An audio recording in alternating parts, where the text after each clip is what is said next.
Hola amigos, la semana pasada, confío en que lo recuerden, hablábamos de la existencia de Dios Padre. Y les decía a ustedes que el concepto de Padre revelado por Jesucristo no era el concepto de Padre que tenían los judíos o que tenían los miembros de otras religiones. El Padre como protector, el Padre como creador. Era un Padre en el sentido propio de la palabra, pero si existía un Padre es porque existía un Hijo. Es decir, la existencia del Padre se debe a que existe un Hijo. Y del mismo modo hay que decirlo al revés. Existe un Hijo porque existe un Padre. Por lo tanto, una parte fundamental de nuestra fe es creer en la existencia del Dios Hijo. Ahora, este Hijo, esta segunda persona de la Santísima Trinidad, no es un Dios menor. No es una criatura de Dios, ni siquiera una excelsa y noble, importante, privilegiada criatura de Dios. No es un ángel. Es, como decimos en el credo, Dios de Dios, luz de luz, Dios verdadero de Dios verdadero, engendrado, no creado, de la misma naturaleza del Padre. Sobre esto la Iglesia primitiva debatió muchísimo porque era consciente de que definir la naturaleza de Jesucristo, del Dios hecho hombre, del Verbo encarnado, era fundamental para poder interpretarse a sí misma y para poder entender aquellas cosas que tenía que decir y que tenía que decirse así y que tenía que decir a los demás. Quiero leer algunos de los textos que hacen referencia a esta reflexión que desde los primeros siglos de la Iglesia se produjo en torno a la figura de la segunda persona de la Santísima Trinidad. Dice el Catecismo en el número 241, por eso los apóstoles confiesan a Jesús como el Verbo que en el principio estaba junto a Dios y que era Dios, como la imagen del Dios invisible, como el resplandor de su gloria y la impronta de su esencia. También sigue diciendo el Catecismo, recordando los concilios, sigue diciendo, después de los apóstoles, siguiendo la tradición apostólica, la Iglesia confesó en el año 325, en el primer concilio ecuménico de Nicea, que el Hijo es consustancial al Padre, es decir, un solo Dios con Él. El segundo concilio ecuménico, reunido en Constantinopla en el año 381, estamos hablando de los primeros pasos de la Iglesia después de la libertad dada por Constantino, conservó esta expresión en su formulación del credo de Nicea y confesó al Hijo único de Dios, engendrado del Padre antes de todos los siglos, luz de luz, Dios verdadero de Dios verdadero, engendrado, no creado, consustancial de la misma naturaleza que el Padre. Más adelante sigue diciendo el Catecismo, el acontecimiento único y totalmente singular de la encarnación del Hijo de Dios no significa que Jesucristo sea en parte Dios y en parte hombre, ni que sea el resultado de una mezcla confusa entre lo divino y lo humano. Él se hizo verdaderamente hombre sin dejar de ser verdaderamente Dios. Jesucristo es verdadero Dios y verdadero hombre. La Iglesia siempre defendió y aclaró esta verdad de fe durante los primeros siglos frente a unas herejías que lo falseaban.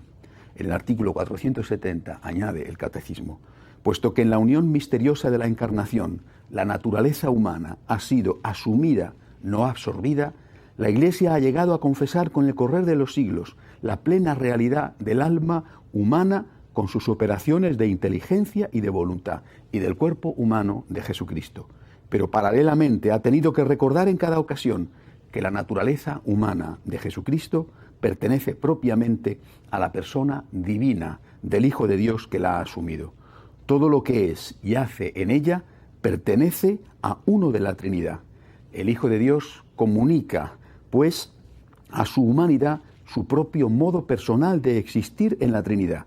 Así en su alma como en su cuerpo, Cristo expresa humanamente las costumbres divinas de la Trinidad.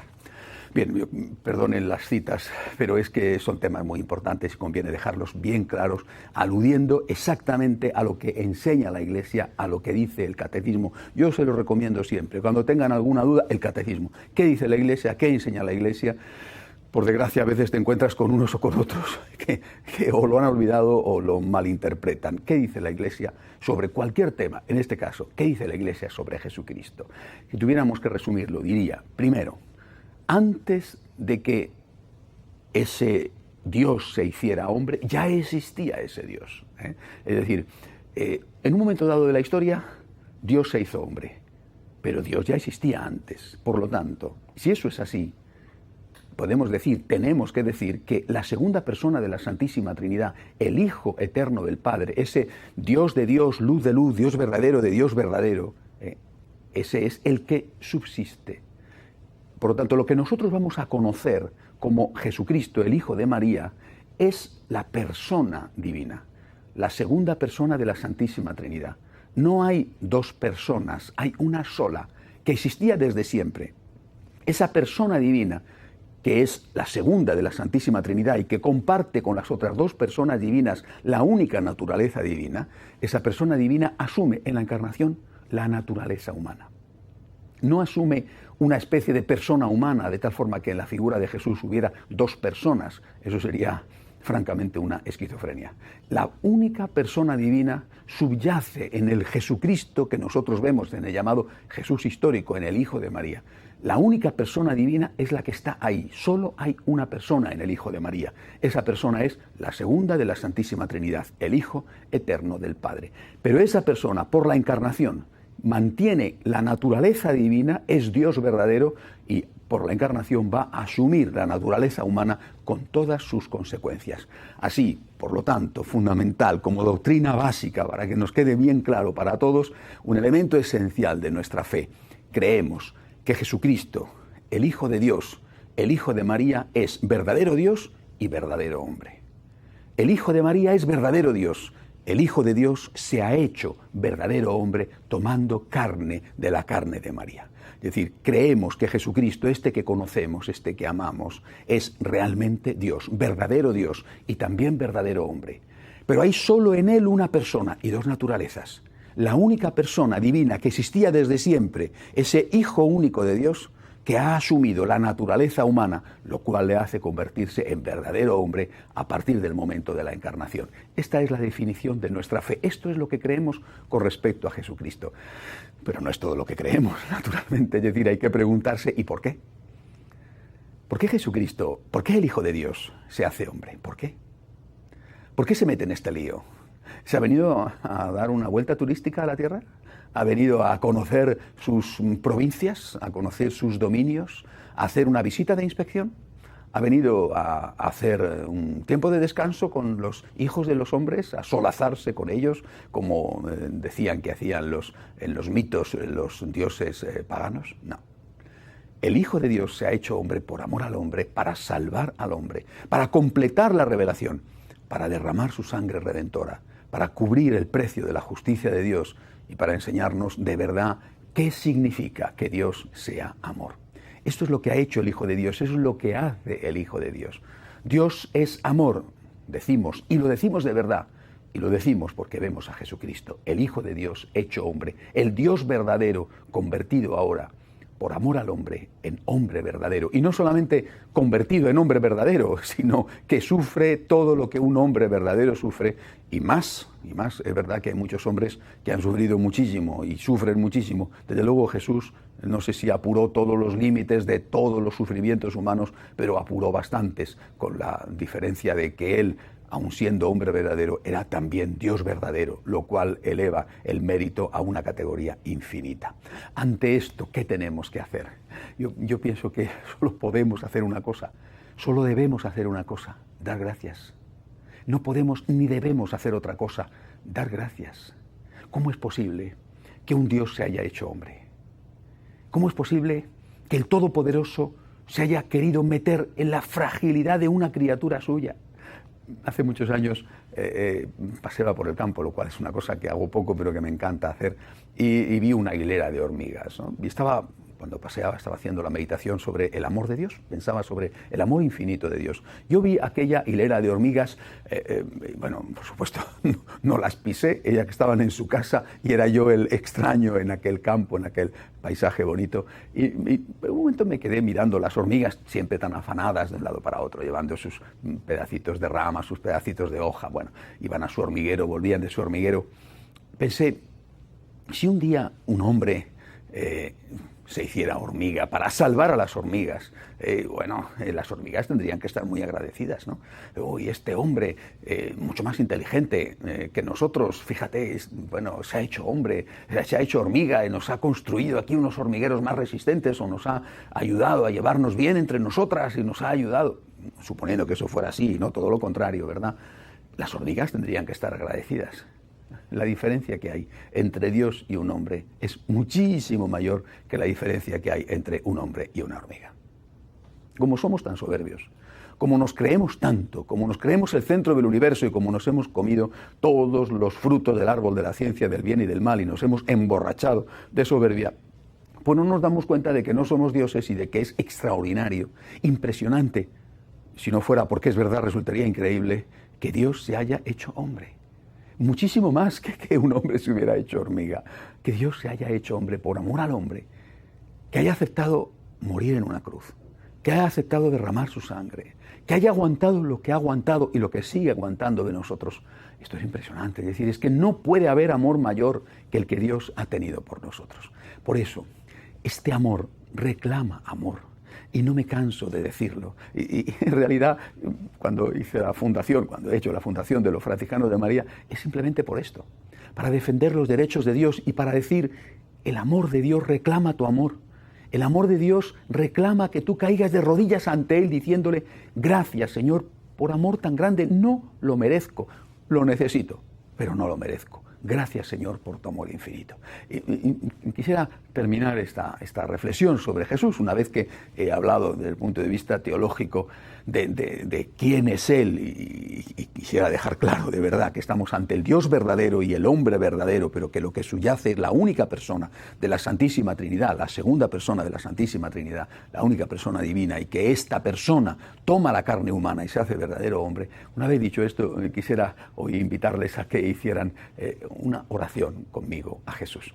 Es una oración que compuse hace tiempo y que es el método de oración que enseño y que emplean los franciscanos de María. Es una oración muy sencilla y les recomiendo que se la aprendan y que la hagan continuamente, porque por lo menos a mí, a los míos, nos sirve muchísimo. Son algunos puntos, sí, pero no es difícil de aprender. Primero, Jesús, me fío de ti.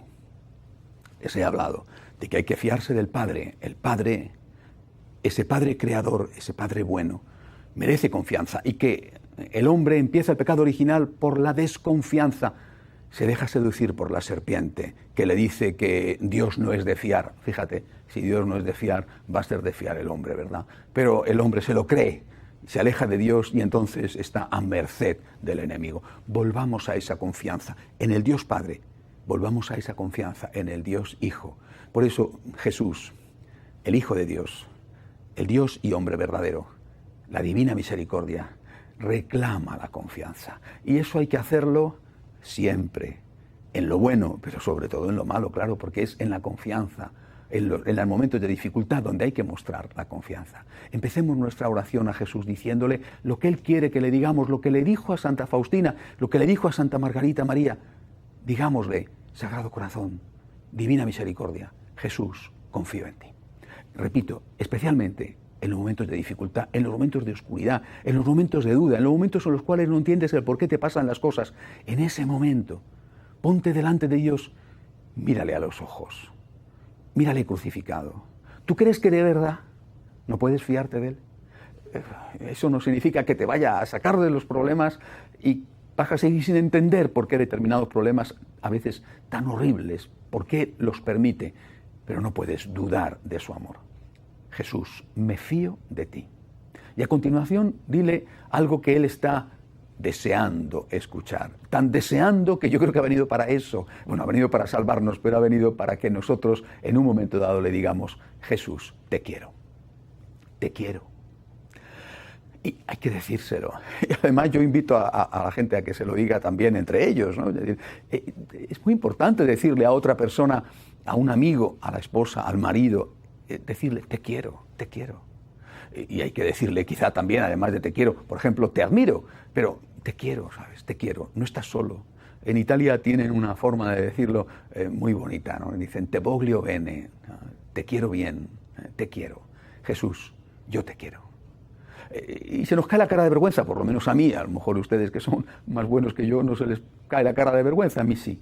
Porque cuando le digo te quiero me da vergüenza. Pero ¿cómo puedo decirle te quiero si luego no te quiero de verdad?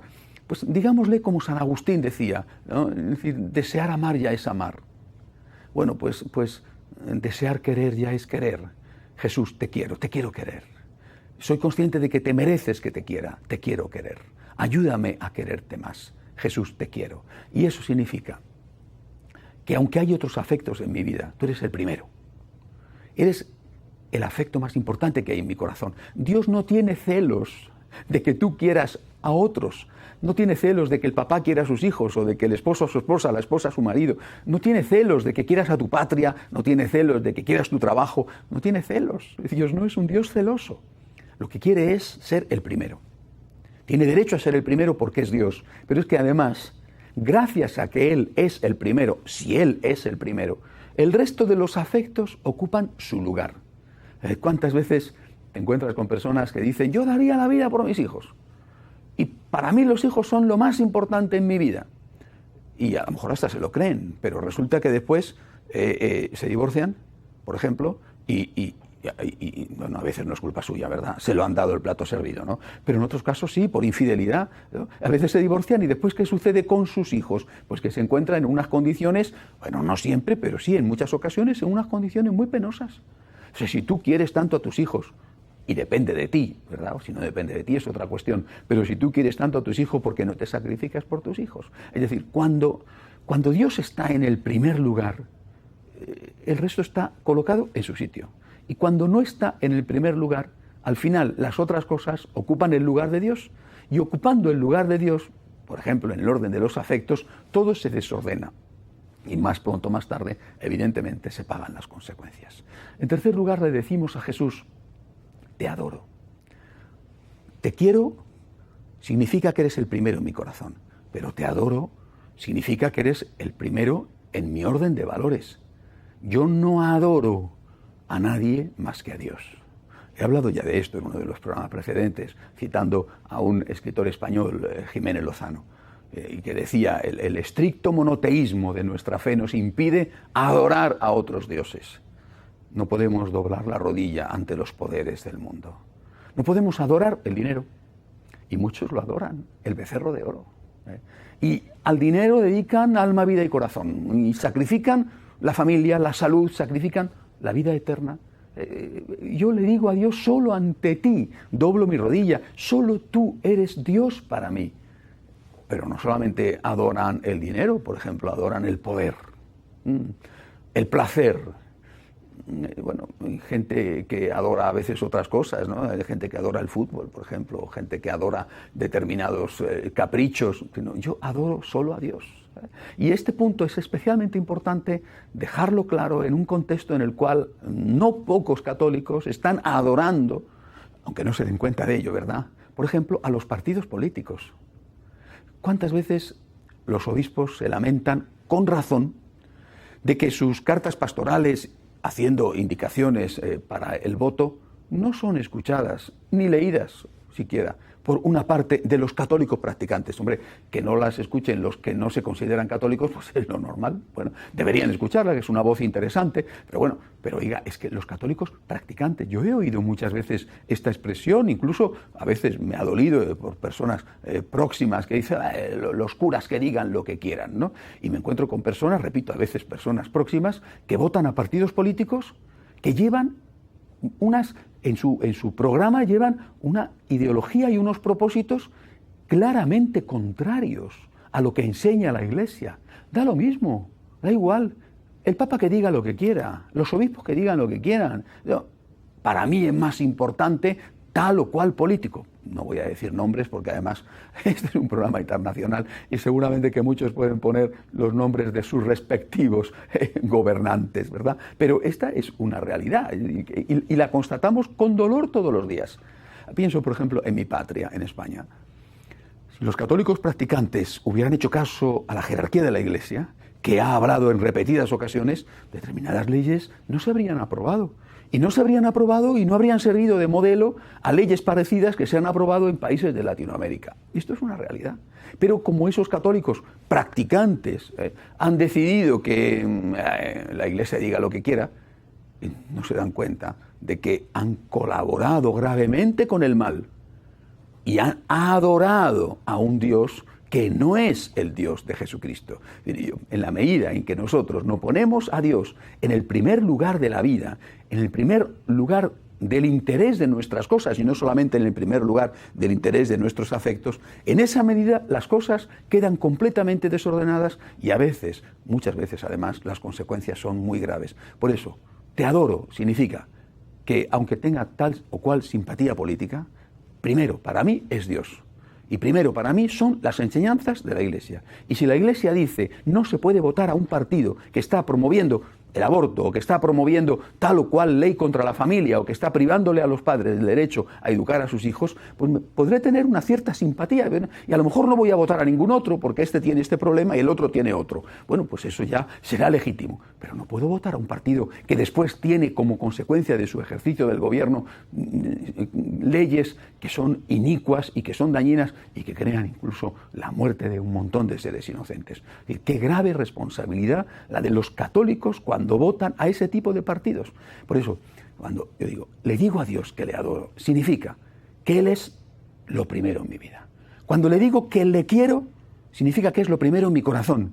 Y cuando le digo que le adoro, significa que es lo primero en mi vida. Por encima del dinero, por encima del poder, por encima del sexo, por encima de la ambición y por encima también de los partidos políticos. Primero Dios. ¿Tengo mis simpatías? Muy bien, pero si esas simpatías chocan contra lo que enseña Dios a través de la Iglesia, primero Dios y primero las enseñanzas de la Iglesia.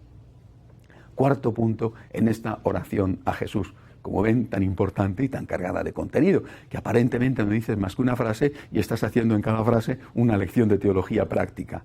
Jesús, te doy gracias. Es el corazón, ¿verdad?, de la oración, por lo menos de mi oración. Te quiero, te adoro, te doy gracias, Señor. Y te doy gracias por todo. Te doy gracias por la vida. No sé si será una buena vida, una vida regular o una mala vida, porque de todo hay. Es decir, hay personas que están sufriendo y hay personas a las cuales les sonríe la vida. Pero da igual, yo, Señor, te digo que te doy gracias. Y te doy gracias por lo que tengo. Bueno, pues, también ahora te pediré más, pero de momento te doy gracias por lo que tengo. Porque si no doy gracias por lo que tengo, es que no lo valoro. Y cuando no se valoran las cosas, más pronto, más tarde se pierden, porque no se cuidan. Cuando tú no valoras, por ejemplo, la familia, cuando tú consideras que la familia no tiene mayor importancia, terminas por perder la familia, terminas por decir, bueno, como no la cuido, siempre va a estar ahí, no pasa nada, van a aguantar mi mujer, van a aguantar mis hijos. No, al final llega un momento en que se cansan de ti. ¿No lo has valorado? Al no valorarnos, no has luchado por ello, no le has dado gracias a Dios, lo has perdido. Hay que dar gracias por la familia, hay que dar gracias por la vida, hay que dar gracias por la Iglesia, hay que dar gracias porque se ha quedado el Señor en la Eucaristía, hay que dar gracias por el regalo de la Santísima Virgen, hay que dar gracias por todo. Después le decimos, Jesús, te pido perdón. Y es tan importante decirle, Señor, perdóname mis pecados, tengo conciencia de culpa y no te pido tolerancia, te pido misericordia. No te pido que me des la razón, te pido que me ayudes, Señor. Confío en tu divina misericordia y vengo a ti a decirte que soy un pecador. Fíjense que nosotros los católicos empezamos siempre así. Cuando nos reunimos en la misa, ¿qué empezamos diciendo? Señor, ten piedad. No empezamos diciendo, somos buenísimos, venimos aquí a pasar el rato. Empezamos diciendo, Señor, ten piedad. Señor, necesito de tu misericordia. Siguiente parte de la oración. Señor, te pido gracias. Fíjense que llevamos ya 6 puntos, este es el 6º. Y normalmente la gente, cuando le reza a Jesús, cuando le reza a Dios, empieza por ahí, por pedir, y que solamente piden, y nada más que piden.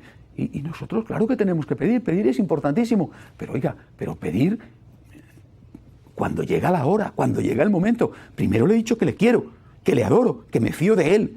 Primero le he dado las gracias, le he pedido perdón, ahora sí le pido ayuda. Y no solo para cosas materiales, le pido, por ejemplo, la santidad, que es lo más importante que quiero pedirle a Dios. Señor, ayúdame a ser santo. Señor, ayuda a este hijo mío a que sea santo. Ayuda a mi esposa, ayuda a mi marido. También tenemos que pedir cosas materiales. Pide la salud, pide el trabajo para ti, para los tuyos. Pero no te olvides de pedir sobre todo la santidad. Por último, Jesús, me ofrezco a ti. Jesús, me ofrezco a ti y me ofrezco a ti como María. ¿Quién le dice a Jesús que puede contar con él? Pues es importantísimo decírselo. Además, bueno, estoy seguro de que si ustedes lo hacen les va a pasar como me pasa a mí. Gracias a Dios siempre tiene en cuenta mi ofrecimiento, porque me trata como a un amigo. Y por lo tanto me trata en serio. Y cada vez que le digo me ofrezco a ti, me pide algo, lo cual a mí me llena de alegría, porque yo le pido también cosas a él. Jesús, cuenta conmigo. Una basura comparado con tu Inmaculada Madre, pero cuenta conmigo. Aquí estoy, Señor, para hacer tu voluntad, cuenta conmigo. Jesús, el Hijo de Dios hecho hombre, el verdadero Dios y verdadero hombre, se merece nuestro amor. Digámoselo, me fío de ti, te quiero, te adoro, te doy gracias, te pido perdón, te pido gracias, me ofrezco a ti como María. Hasta la semana que viene, si Dios quiere.